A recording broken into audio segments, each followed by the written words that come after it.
Hello friends, હું સાગર મહેતા આપણી YouTube ચેનલમાં આપ સૌનું ફરી એકવાર હાર્દિક સ્વાગત કરું છું.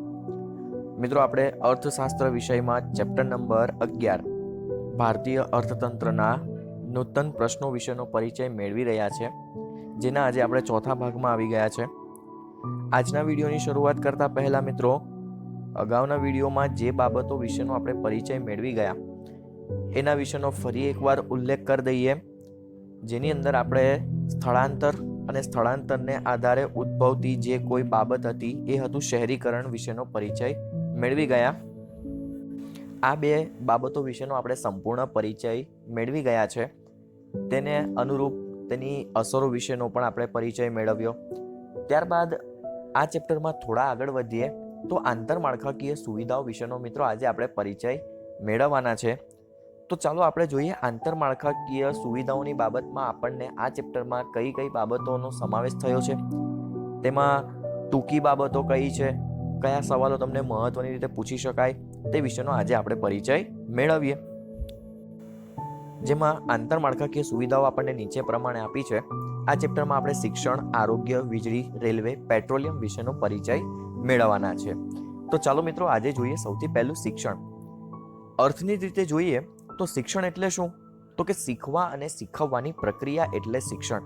મિત્રો, આ બાબત તમને ઘણી વાર ટૂંકા સવાલ તરીકે હવે પૂછાવાની છે, એટલે આ બાબતને ખાસ યાદ રાખીશું.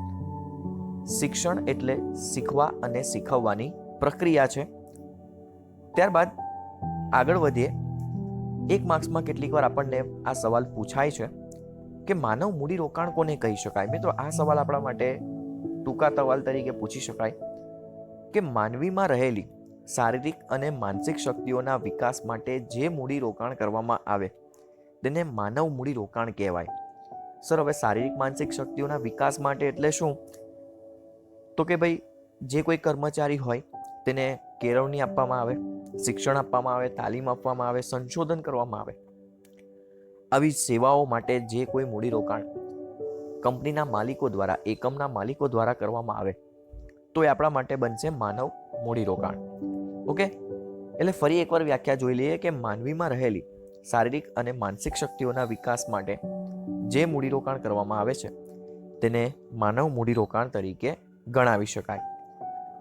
સંશોધન, ટેકનોલોજી, જ્ઞાન, તાલીમ, શિક્ષણ અને કૌશલ્યની કક્ષા માનવ વિકાસને શું કરતી હોય છે? અસર કરતી હોય. એટલે કે માનવીની ઉત્પાદકતામાં શું કરે છે? વધારો લાવે છે.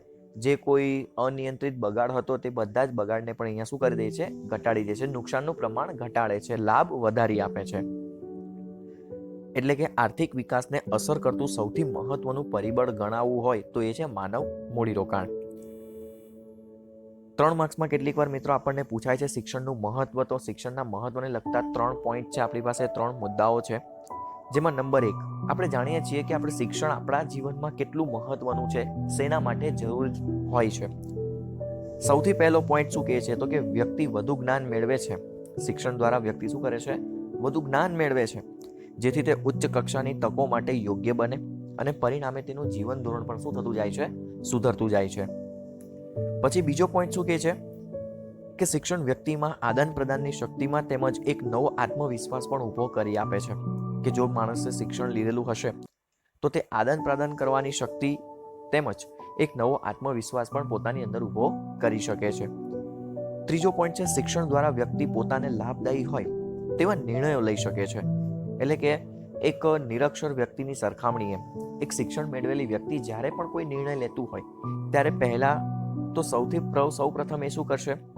તો કે એને હકારાત્મક પાસાઓ વિશે વિચારશે, નકારાત્મક બાબતો કેટલી છે તેના વિશે વિચારશે. પછી તો કે જે નિર્ણય લેવાનો છે તે નિર્ણય પોતાને કેટલો લાભદાયી છે એના વિશેની એ માહિતીઓ ભેગી કરશે. પછી જ કોઈ એક નિર્ણય ઉપર એ વ્યક્તિ આવે છે. એટલે કહે છે કે શિક્ષણ દ્વારા વ્યક્તિ પોતાને લાભદાયી હોય તેવા નિર્ણયો લઈ શકે છે. ચોથો પોઈન્ટ છે શિક્ષણ દ્વારા સમાજના વિવિધ ક્ષેત્રોમાં મળતી વિકાસની જે કોઈ તકો છે તેનો ઉપયોગ કરવા માટે વ્યક્તિ સક્ષમ બને છે. કે જો વ્યક્તિએ શિક્ષણ લીધું હશે તો આપણા સમાજમાં જુદા જુદા ક્ષેત્રોમાં, ખેતી ક્ષેત્ર હોય, ઉદ્યોગ ક્ષેત્ર હોય કે સેવા ક્ષેત્રો હોય, જેની અંદર વારંવાર રોજગારીઓ ઉત્પન્ન થાય છે, તો આવી રોજગારીઓને પહોંચી વળવા માટે વ્યક્તિ એક સક્ષમ બની જાય છે શિક્ષણ દ્વારા. પછી તો કે કારખાનામાં શ્રમિકોની ઉત્પાદકતા વધારી શકાય. કે જો વ્યક્તિને શિક્ષણ આપવામાં આવે, હવે કારખાનાના વ્યક્તિ છે તો એના માટે શિક્ષણ શબ્દ કરતાં તાલીમ શબ્દ વધુ અનુકૂળ કહેવાય. તો કે જો કારખાનામાં વ્યક્તિને તાલીમ આપવામાં આવે તો તેની ઉત્પાદકતામાં પણ આપોઆપ શું થઈ જાય છે? વધારો થઈ જાય છે. છઠ્ઠો પોઈન્ટ છે તો કે ટેકનોલોજી અંગેનું જ્ઞાન આપવામાં આવે, નાણાકીય સહાય અંગેની માહિતી આપવામાં આવે, તેમજ બજારની પદ્ધતિનો ઉપયોગ કરીને ખેડૂતોને આપણે તેની ઉત્પાદકતામાં પણ શું લાવડાવી શકીએ છીએ? ઉત્પાદકતામાં વધારો લાવડાવી શકીએ છીએ. કે આથી આધુનિક ટેકનોલોજી કઈ છે, ખેતી ક્ષેત્રે કઈ ટેકનોલોજીનો ઉપયોગ કરી શકાય, નાણાકીય સહાય કઈ છે, તે અંગેની પણ માહિતીઓ આપણે આપી શકીએ છીએ. સાતમો પોઈન્ટ છે અસરકારક શિક્ષણ દ્વારા વ્યક્તિના સામાજિક સક્રિયતા પણ આપણે શું કરી શકીએ છીએ? વધારી શકીએ છીએ. શિક્ષણ દ્વારા વ્યક્તિને પર્યાવરણના નુકસાનની સાચી સમજ આપી શકીએ, પરિસ્થિતિની સમતુલા માટે તેમજ જમીનની ફળદ્રુપતા ટકાવી રાખવા માટે શિક્ષણનો વ્યાપ અને વિસ્તાર શું કરવો જોઈએ? વધારવો જોઈએ. એટલે કે આ બાબત આપણને પર્યાવરણને લગતી આપી છે કે જો વ્યક્તિ શિક્ષિત હશે તો તેને પર્યાવરણના નુકસાન અંગેની સાચી સમજ હશે, આપણા પર્યાવરણને સમતુલમાં કેવી રીતે રાખી શકાય તેની પણ સાચી સમજ હશે. સાથે સાથે કૃષિ ક્ષેત્રે જો જ્ઞાન અને તાલીમ મેળવી હશે તો તે જમીનની ફળદ્રુપતા ટકાવી રાખવા માટે પણ સારામાં સારા પ્રયત્નો કરશે. સાથે સાથે શિક્ષણનો વ્યાપ અને વિસ્તાર પણ આપણે શું કરવો જોઈએ? વધારતા રહેવું જોઈએ. અને ત્યાર પછી શિક્ષણ દ્વારા સ્વચ્છતા અને આરોગ્ય વિષયક સભાનતા પણ આપણે લાવી શકીએ છીએ કે એક નિરીક્ષર વ્યક્તિની સરખામણીએ એક શિક્ષણ મેળવેલ વ્યક્તિ એ પોતાની આસપાસ પોતાના વિસ્તારને સ્વચ્છ અને આરોગ્યયુક્ત રાખવાના ઘણા પ્રયત્નો કરતું હોય છે. ત્યાર પછી છે શિક્ષણની વર્તમાન પરિસ્થિતિ. તો કે ભારતમાં શિક્ષણની વર્તમાન પરિસ્થિતિ શું છે? તો કે દેશમાં શિક્ષણની સુવિધા સરકાર તેમજ ખાનગી ક્ષેત્ર દ્વારા પૂરી પાડવામાં આવે છે. જે આપણે જાણીએ છીએ કે કેટલીક સરકારી સ્કૂલો પણ છે અને કેટલીક પ્રાઇવેટ સ્કૂલો પણ છે. ભારતમાં બાળકની ઉંમરને ધ્યાનમાં રાખીને શિક્ષણના નીચે મુજબના આપણે તબક્કા પાડવામાં આવ્યા છે. જેમાં છે પ્રાથમિક શિક્ષણ એટલે કે 1 થી 5 ધોરણ, ઉચ્ચ પ્રાથમિક શિક્ષણ 6 થી 8 ધોરણ, માધ્યમિક શિક્ષણ 9 અને 10 ધોરણ, ઉચ્ચ માધ્યમિક શિક્ષણ 11 અને 12 ધોરણ, કોલેજ કે ઉચ્ચ શિક્ષણ જેને ધોરણ 12 પછી આપણે ગણાવી શકીએ, કોલેજો કહી શકાય. આ ઉપરાંત ધોરણ 8 પછી ITI Indian technology of institute શિક્ષણ મેળવી વ્યાવસાયિક કુશળતા પણ વ્યક્તિ મેળવી શકે છે. કે ભાઈ જેને મહત્વની 3 સ્ટ્રીમ છે સાયન્સ, કોમર્સ અને આર્ટ્સ, એમાં ન જવું હોય ને બીજી કોઈ તાલીમ વ્યવસાયની કુશળતા પોતાનામાં વિકસાવવી હોય તો એ પણ એના માટે પણ કેટલીક યુનિવર્સિટીઓ, કેટલીક સંસ્થાઓ કાર્યરત છે. આપણા બંધારણમાં 6 થી 14 વર્ષની વયના બાળકોને પ્રાથમિક શિક્ષણ મફત અને ફરજિયાત ધોરણે પૂરી પાડવાની પણ જોગવાઈ કરવામાં આવી છે. અને આ પ્રાથમિક શિક્ષણ મફત અને ફરજિયાત પૂરું પાડવાની જવાબદારી કોની છે? તો કે જે તે રાજ્ય સરકારની છે. મિત્રો, આવો સવાલ પણ તમને કેટલીક વાર ટૂંકા સવાલમાં પૂછી શકાય. કેટલી વર્ષની ઉંમર? તો કે 6 થી 14 વર્ષની ઉંમર ધરાવતા બાળકોને મફત અને ફરજિયાત શિક્ષણ આપવાની જોગવાઈ આપણા બંધારણમાં છે. અને આવું મફત અને ફરજિયાત શિક્ષણ પૂરી પાડવાની જવાબદારી જે તે રાજ્ય સરકારની બને છે. આયોજન કાળ દરમિયાન જોઈએ તો કે શિશુ મંદિરથી શરૂ કરીને ઉચ્ચ શિક્ષણ આપતી વિવિધ શૈક્ષણિક સંસ્થા સ્થાપવાના અને તેનો વિકાસ થયેલો પણ આપણને જોવા મળે છે. આયોજન કાળ દરમિયાન એટલે કે 1951 થી જોઈએ તો ધીરે ધીરે આવી બધી જ બાબતોમાં શિશુ મંદિરથી એટલે કે નર્સરીથી માંડીને ઉચ્ચ શિક્ષણ કોલેજો સુધીના જે કોઈ વિવિધ સંસ્થાઓ છે એની સ્થાપના કરવાની, તેનો વિકાસ કરવામાં આપણને ઘણો બધો ફેરફાર દેખાયો છે. 2013-14માં ભારતમાં પ્રાથમિક શાળાઓની સંખ્યા 1.4 મિલિયન જેટલી હતી. કેટલી હતી મિત્રો? 1.4 મિલિયન જેટલી હતી. અને જ્યારે 7.7 મિલિયન શિક્ષકો હતા તેમાં કાર્યરત. આ સમયગાળામાં પ્રાથમિક શિક્ષણમાં નોંધાયેલા બાળકોની સંખ્યા 93% હતી. કોના 93%? તો કે જન્મદરના જેટલા બાળકો જન્મે છે એના 93% બાળકો એ પ્રાથમિક શિક્ષણમાં નોંધણી થઈ હતી. Sarva Shiksha Abhiyan, right to education કહી શકાય, RTE શિક્ષણ અધિકારનો કાયદો દ્વારા શિક્ષણનો વ્યાપ વધારવાના પણ ઘણા બધા પ્રયત્નો થઈ રહ્યા છે. ગરીબી અને નિરક્ષરતાને કારણે આપણા દેશમાં શિક્ષણનો જોઈએ તેટલો વિકાસ થયો નથી. એટલે કે અહીંથી આપણી મર્યાદાઓ શરૂ થઈ જાય છે, જેને આપણે શું કહી શકીએ? લિમિટેશન કહી શકીએ. કે આપણા દેશમાં શિક્ષણની લિમિટેશન શું છે, મર્યાદાઓ શું છે? તો કે ગરીબી અને નિરક્ષરતાને કારણે આપણા દેશમાં શિક્ષણનો જોઈએ એવો એટલા પ્રમાણમાં વિકાસ થયો નથી. 29% જેટલા બાળકો ધોરણ 5 નો અભ્યાસ પૂર્ણ કર્યા પહેલા શાળા છોડીને શું થતા રહે છે? જતા રહે છે. વર્ષ 2013માં જોઈએ તો પ્રાથમિક શિક્ષણમાં 46 વિદ્યાર્થીઓએ એક શિક્ષક, જ્યારે ઉચ્ચ પ્રાથમિક શિક્ષણમાં 34 વિદ્યાર્થીઓએ એક શિક્ષકનું પ્રમાણ હતું. કેટલાએ? તો કે પ્રાથમિક શિક્ષણમાં 46 વિદ્યાર્થીઓએ એક શિક્ષક, જ્યારે ઉચ્ચ પ્રાથમિક શિક્ષણમાં 34 વિદ્યાર્થીઓએ એક શિક્ષકનું પ્રમાણ હતું. વર્ષ 2013માં માધ્યમિક કક્ષાએ 69% વિદ્યાર્થીઓ નોંધાયા, જ્યારે આ જ પ્રમાણ ઉચ્ચ શિક્ષણમાં ઘટીને માત્ર કેટલું થઈ ગયું હતું? 25%. એટલે ધોરણ 10 પછી વિદ્યાર્થીઓ અભ્યાસ માટેની બાબતોમાં પોતે એટલી કાળજી રાખતા નથી. સાક્ષરતાનું પ્રમાણ જોઈએ તો વર્ષ 2001ની અંદર સમગ્ર ભારતમાં સાક્ષરતાનું પ્રમાણ 64.83% હતું, જ્યારે ગુજરાતમાં સાક્ષરતાનું પ્રમાણ 69.14% જેટલું હતું. 2011માં જોઈએ તો સમગ્ર ભારતમાં આ પ્રમાણ 74.04% થયું, જ્યારે ગુજરાતમાં આ પ્રમાણ થયું 69.31%. અને મિત્રો, આ બાબત ખાસ ધ્યાન રાખવાની છે. આ બાબત તમને ઘણી વાર પરીક્ષામાં પૂછાય છે. ઓકે, તો આંકડાકીય માહિતીઓ આપણે ફરજિયાત યાદ રાખીશું. ઓકે, ત્યાર પછીનો બીજો પોઈન્ટ છે આરોગ્ય. વિશ્વ આરોગ્ય સંસ્થા વર્લ્ડ હેલ્થ ઓર્ગેનાઇઝેશન WHO દ્વારા આરોગ્યની મિત્રો એક વ્યાખ્યા આપવામાં આવી છે. શું કહે છે વ્યાખ્યા? તો કે ફક્ત રોગની ગેરહાજરી કે શારીરિક શિક્ષણને સારું આરોગ્ય કે સ્વાસ્થ્ય કહી શકાય નહીં, પરંતુ માણસના સંપૂર્ણ ભૌતિક, માનસિક અને સામાજિક કલ્યાણને આરોગ્ય કે સ્વાસ્થ્ય આપણે કહી શકીએ.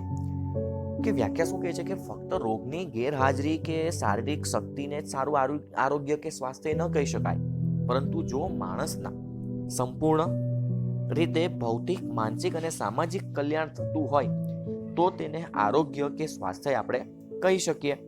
એક કહેવત મુજબ કે શિક્ષણ મનની તંદુરસ્તી આપે છે તો આરોગ્ય તનની તંદુરસ્તી પૂરી પાડે છે. જે શ્રમિકોનું સ્વાસ્થ્ય સારું નથી હોતું તેઓ વારંવાર બીમાર પડે છે. શું થતા હોય છે? વારંવાર બીમાર પડે છે, અને તેની ઉત્પાદન અને ઉત્પાદકતા પર એની શું જોવા મળે છે? અસર જોવા પડે છે, એટલે કે વિપરીત અસર જોવા મળે છે. શ્રમિકના આરોગ્યમાં સુધારો થતા આપોઆપ દેશના કુલ ઉત્પાદનમાં પણ શું થઈ જાય છે? વૃદ્ધિ થઈ જાય છે.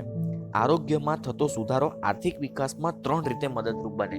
એટલે કે જો વ્યક્તિનું કે કર્મચારીનું આરોગ્ય સારું હશે તો એ આપણા દેશના અર્થતંત્રમાં નીચેના 3 કારણોએ, 3 બાબતોએ ફાયદાકારક અથવા તો મહત્વનો ફાળો આપી શકે, મદદરૂપ થઈ શકે. જો કર્મચારીનું સ્વાસ્થ્ય સારું નહીં હશે તો એ પોતાની ઉત્પાદન અને ઉત્પાદકતામાં વધારો કરી શકવાના નથી. સૌથી પહેલું તો કે ઉત્પાદકતા વધતા ઉત્પાદનમાં વધારો થાય છે.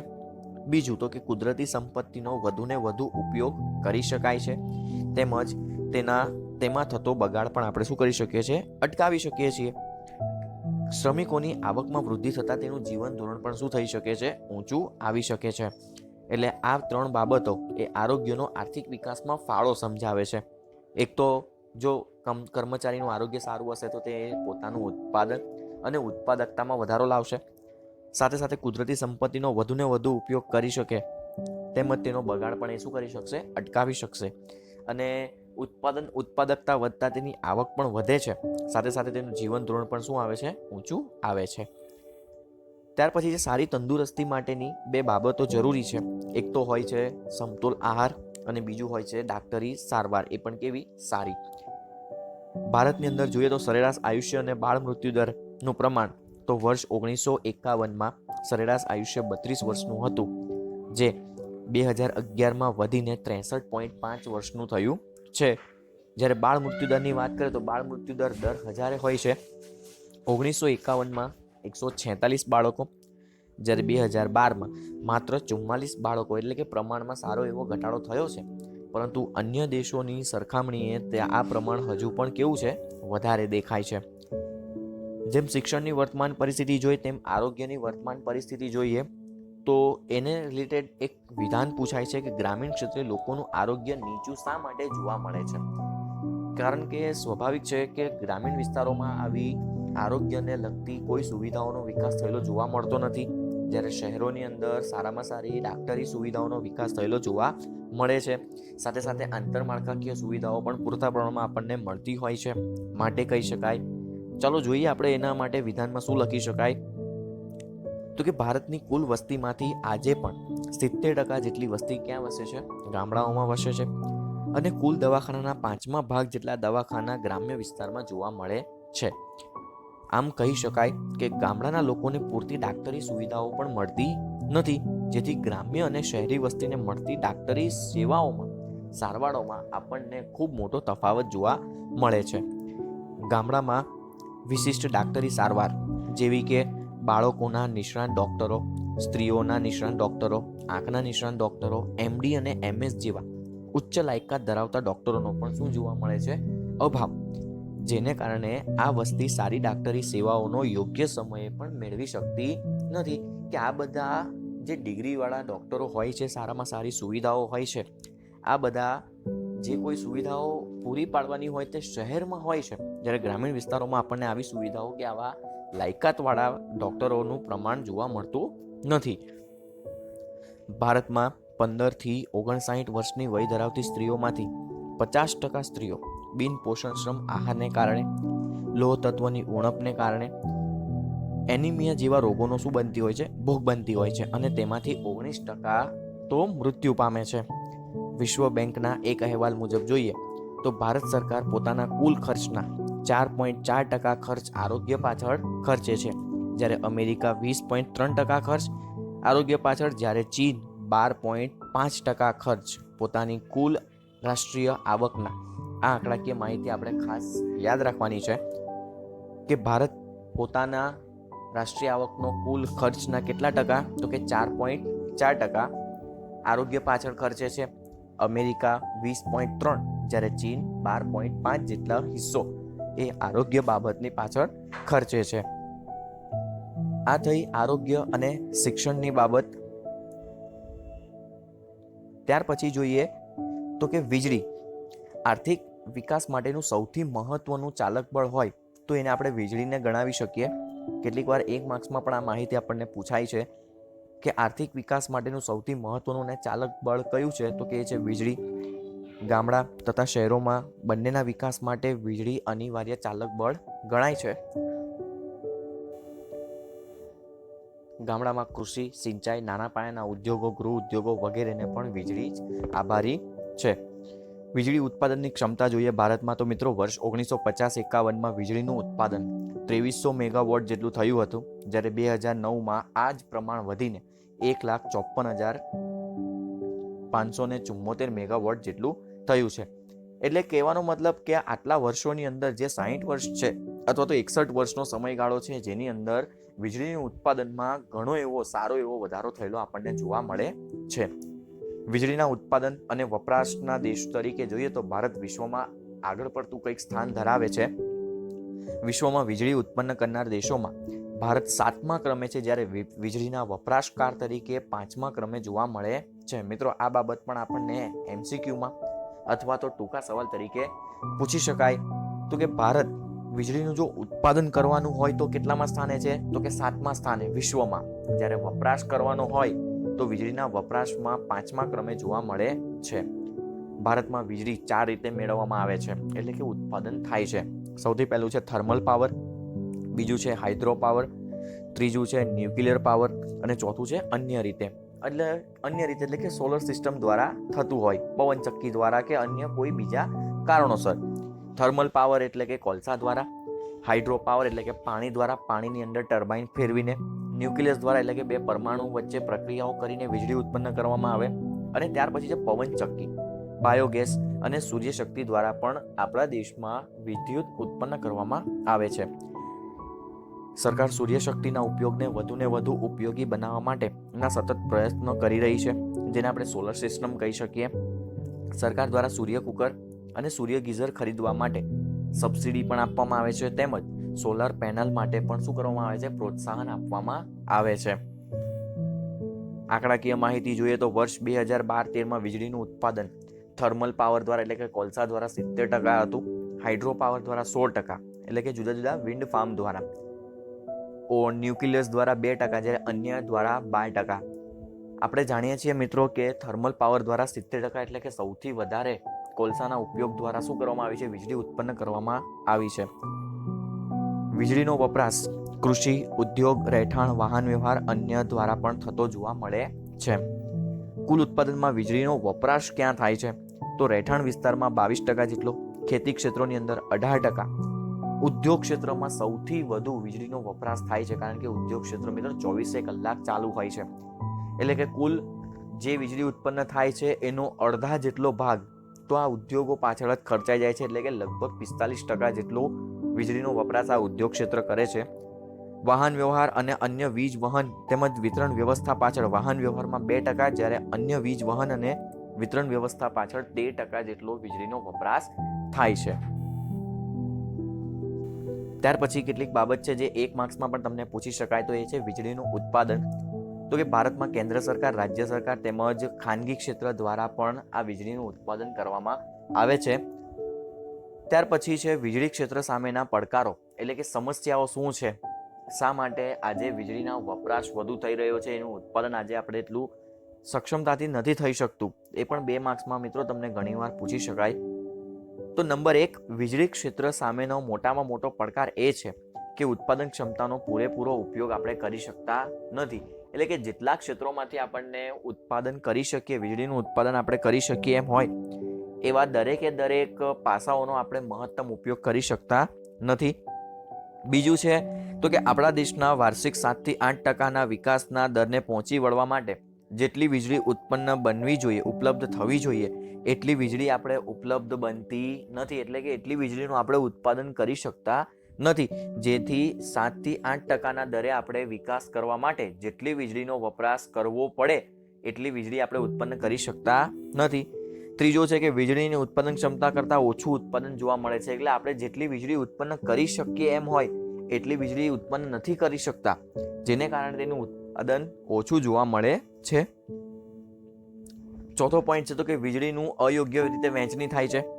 વીજળીની વહન કરવાની પદ્ધતિ તેમજ વીજ ચોરીનું મોટું પ્રમાણ પણ વીજ સામેનો એક પડકાર જ ગણાવી શકાય. ત્યાર પછી 5મો પોઈન્ટ છે જે તમને મિત્રો 1 માર્ક્સમાં અલગથી પૂછવું હોય તો પૂછી શકાય કે વીજળીના ઊંચા દરો ઘણા બધા વિસ્તારોમાં, વારંવાર વીજળીનું આવન જાવન, થર્મલ પાવર ચલાવવા માટે કોલસાની તંગી, આવા પણ પ્રશ્નો એ વીજળીની ઉત્પાદન ક્ષમતા પર અસર કરે છે. એટલે કે કેટલીક જગ્યાએ વીજળીના દરો ખૂબ ઊંચા છે, એટલે કે ગ્રામીણ વિસ્તારો કરતાં શહેરી વિસ્તારોમાં વીજળીના દર વધુ છે. વારંવાર કેટલીક વાર વીજળીનું આવન જાવન થયા કરતું હોય છે. સાથે થર્મલ પાવર ચલાવવા માટે કોલસાની પણ શું જોવા મળે છે? તંગી જોવા મળે છે. એટલે કે આ બધી મર્યાદાઓને કારણે પણ જોઈએ એટલા પ્રમાણમાં આપણે આજે વીજળીનું ઉત્પાદન કરી શકતા નથી. ચલો ત્યાર પછી જોઈએ ચોથું, રેલવે, અને ત્યાર પછી આપણે જોઈશું પેટ્રોલિયમ વિશે, જેથી આપણે આજે આ ચેપ્ટર સરળતાથી અહીં પૂરું કરી શકીએ. મિત્રો ચોથો છે પોઈન્ટ રેલવે. તો કે વાહન વ્યવહાર ક્ષેત્રે વિશ્વમાં રેલવેનો વિકાસ ક્રાંતિકારી વિકાસ ગણાય છે, કે જેના વિકાસને કારણે રેલવેના વિકાસ પછી આપણા દેશમાં અને વિદેશોમાં પણ ઘણો સારો એવો વિકાસ થયો છે. ભારતમાં રેલવેનો વિકાસ બ્રિટિશરોએ તેના આર્થિક હિતોને ધ્યાનમાં રાખીને કર્યો હતો. ભારતની વાત છે હા મિત્રો, કે ભારતમાં રેલવેનો વિકાસ શેના માટે થયો છે? તો કે ભારતીય જનજીવનને સરળ બનાવવા માટે નહીં, પરંતુ ઇંગ્લેન્ડના લોકો, બ્રિટિશરો પોતાનો આર્થિક વ્યવહાર સરળતાથી કરી શકે તે માટે તેનો વિકાસ કર્યો હતો. ભારતમાં રેલવેનો આરંભ જોઈએ તો કે 16 એપ્રિલ 1853 મુંબઈથી થાણા વચ્ચે 22 માઇલના અંતરે જોડતો થયો હતો, જેના વિશે આપણે માહિતી જાણીએ છીએ અને યાદ પણ રાખવાની છે મિત્રો. આ માહિતી પણ 1 માર્ક્સમાં પૂછાય છે. ક્યારે શરૂઆત થઈ? તો કે 16 એપ્રિલ 1853 મુંબઈથી થાણા વચ્ચે 22 માઇલના અંતરને જોડતો થઈ હતી. સ્વતંત્ર પ્રાપ્તિ બાદ રેલવેનો વહીવટ ભારત સરકારના હેઠળ આવ્યો અને સરકારે એક અલગ ખાતા તરીકે રેલવેનું વહીવટ કરવાનું શરૂ કરી દીધું. આજે એશિયા ખંડમાં પ્રથમ સ્થાને છે, જ્યારે વિશ્વમાં 4થા નંબરનું સૌથી મોટું નેટવર્ક ભારતીય રેલવે ધરાવે છે. મિત્રો આ બાબત પણ ખાસ ધ્યાન રાખજો કે આજે એશિયામાં નંબર 1, જ્યારે વિશ્વમાં, વર્લ્ડમાં 4થા નંબરનું સૌથી મોટું રેલવે નેટવર્ક તો કે ભારત પાસે છે. રેલવે ભારત સરકારનું સૌથી મોટું જાહેર સાહસ છે, જે આજે લગભગ 14 લાખથી વધુ લોકોને રોજગારી આપી રહ્યું છે. એક અહેવાલ મુજબ જોઈએ તો વર્ષ 2012માં 8200 મિલિયન પેસેન્જર્સ, 970 મિલિયન ટન માલ સામાનનું વહન થયું હતું. ક્યારે? વર્ષ 2012માં. રેલવેના વિકાસ માટે ભારતીય અર્થતંત્રમાં મહત્વ શું છે? તો કે ભારતના અર્થતંત્રની અંદર રેલવેના વિકાસ થવાથી કેવા કેવા ફેરફારો થયા એને લગતી માહિતી છે. જેમાં નંબર 1, ભારે યંત્ર સામગ્રીની ઝડપથી હેરફેર શક્ય બનતા વ્યાવસાયિક ગતિશીલતામાં ખૂબ મોટા પ્રમાણમાં વધારો થયો છે, જેથી ઉદ્યોગ ધંધાનો વિકાસ ઝડપી બન્યો છે. એટલે કે વ્યાવસાયિક ગતિશીલતા પછી શ્રમની હોય કે મૂડીની હોય કે માલ સામાનની હોય, આ બધી જ બાબતોએ ઝડપ મળી છે. કોના દ્વારા? રેલવે દ્વારા. જેથી દેશના જે કોઈ ઉદ્યોગો છે, ધંધાઓ છે, સેવાઓ છે, એનો પણ સારા એવા પ્રમાણમાં શું થયો છે? વિકાસ થયો છે અને વિકાસ ઝડપી બન્યો છે. બીજું છે લાંબા અંતરની મુસાફરી સુખદાયક, સલામત અને ઝડપી બનતા શ્રમની ભૌગોલિક ગતિશીલતાને પણ શું મળી ગયો છે? વેગ મળી ગયો છે. રેલવેના વિકાસથી ખેતીના વાણિજ્યકરણને વેગ મળ્યો છે. એટલે ખેતી ઉત્પાદનને જરૂરી સાધન સામગ્રીઓ આજે ખેડૂતો સુધી પહોંચતી થઈ ગઈ છે. ખેડૂતો દ્વારા જે કોઈ ધાન્યનું ઉત્પાદન કરવામાં આવી રહ્યું છે તે પણ રેલવે મારફતે એક રાજ્યમાંથી બીજા રાજ્યોમાં સરળતાથી હેરફેર કરી શકાય છે. ખેતીના ઓજારો હોય, ખેતર તેમજ અન્ય ખેત ઉત્પાદકને રેલવે દ્વારા દૂરના વિસ્તારોમાં સરળતાથી પહોંચાડી શકાયા છે. રેલવેના વિકાસથી ભારતના વિદેશ વ્યાપારને પણ મોટા પ્રમાણમાં શું મળ્યું છે? પ્રોત્સાહન મળ્યું છે. રેલવેનો વિકાસ દેશની રાષ્ટ્રીય એકતામાં કડીરૂપ સાબિત થયો છે. કે રાષ્ટ્રીય એકતા જાળવી રાખવી હોય તો એના માટે રેલવે એક મહત્વનો પાયો ગણાવી શકાય, જે એક રાજ્યને બીજા રાજ્ય સાથે સરળતાથી જોડી શકે છે. વેપાર હોય, વસ્તુ હોય કે પછી માનવી ખુદ હોય, એની સરળતાથી અને લાંબા અંતર સુધીની હેરફેર શક્ય બનાવી શકાય છે. આમ આંતરમાળખાકીય સુવિધાઓમાં રેલવે એક જે ફાળો આપ્યો છે તેને કારણે દેશમાં ખેતી, ઉદ્યોગ અને સેવા વિભાગનો એમ સમગ્ર દેશનો વિકાસ પામી રહ્યો છે. રેલવેના વિકાસ દ્વારા દેશમાં આધુનિકીકરણને પણ શું મળ્યું છે? પ્રોત્સાહન મળ્યું છે. જેમ કે દરેક યોજનામાં ગેજ રૂપાંતરનું કાર્ય ઝડપી બનાવી રેલવેનું આધુનિકીકરણ કરવામાં આવી રહ્યું છે. આધુનિકીકરણ એટલે કે લેટેસ્ટ ટેકનોલોજી એમાં વાપરવામાં આવી રહી છે, લેટેસ્ટ સુવિધાઓ આપવામાં આવી રહી છે. બીજું કે રેલવે મુસાફરી વધુ ને વધુ સલામત બને તે માટે વધુ ને વધુ સવલતો પણ શું કરવામાં આવી રહી છે? ઊભી કરી રાખવામાં આવી છે. રેલવે સ્ટેશનોને પણ આધુનિક સુવિધાઓથી સુસજ્જ કરવામાં આવી રહ્યા છે. રેલવેના ડબ્બાઓને પણ આધુનિક સુવિધાઓથી સુસજ્જ કરવામાં આવી રહ્યા છે, જેથી મુસાફરી કેવી બને? આરામદાયી બને. વધુ ને વધુ રેલવેનું વીજકરણ થઈ રહ્યું છે, જેથી મુસાફરી શું બને? ઝડપી બને. એટલે કે પહેલા કોલસાથી ચાલતા એન્જિનો હતા, જેનું આધુનિકીકરણ કરીને હવે ઇલેક્ટ્રિકથી ચાલતા એન્જિનોમાં રૂપાંતર કરી દેવામાં આવ્યું છે. રેલવે ટ્રેનોની વર્તમાન ઝડપમાં આધુનિકીકરણ દ્વારા વધારો કરવાની કામગીરી શરૂ કરી દેવામાં આવી છે, જેથી એક સ્થળેથી બીજે સ્થળે આપણે ઝડપથી શું કરી શકાય? પહોંચી શકાય. બુલેટ ટ્રેન એ પણ રેલવેનું એક કયું સ્વરૂપ કહી શકાય? આધુનિક સ્વરૂપ જ કહી શકાય, કે જેથી જે કોઈ મુસાફરી છે તે ઝડપી અને સરળતાથી શક્ય બને.